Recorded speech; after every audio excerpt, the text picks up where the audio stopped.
I wish I could tell you I held it together, that I stayed strong, that I got up the next day and kept moving forward.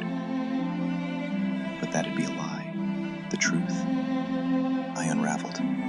You ever lose someone and suddenly the world just loses color?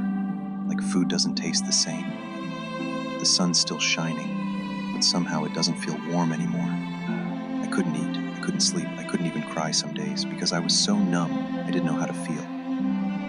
Her stuff was still everywhere, toothbrush, jacket on the chair, her playlist still saved on my phone. I couldn't bring myself to delete anything. It was like letting go of her twice. I'd walk into the living room and catch myself waiting to hear her voice. I'd come home from work and check the driveway, even though I knew she wasn't coming back. The brain plays these cruel tricks. Hope. It hangs around long after reality has moved on. And then the guilt kicks in. What if I hadn't said those words? What if I'd stopped her from leaving? What if I just loved her better? I replayed that night over and over like some kind of punishment. Every pause, every silence, every second I should have done something different. Friends tried to help. They brought food, sent texts, said things like, "She'd want you to be strong." But what does that even mean? Be strong for who? She was my strength, and without her, I wasn't sure I had anything left. Days turned into weeks. I stopped going to work.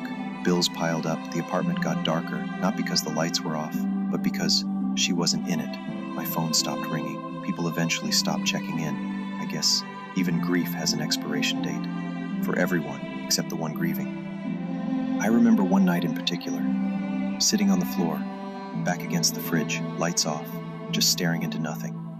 And I asked myself, is this it? I didn't want to die, but I didn't really want to live either. I just wanted the pain to stop. And I know, if you're still here watching this, maybe you've been there too. In that place where breathing feels like a decision you have to keep making. I didn't know it then. But even in that darkness, something was still quietly beating inside me.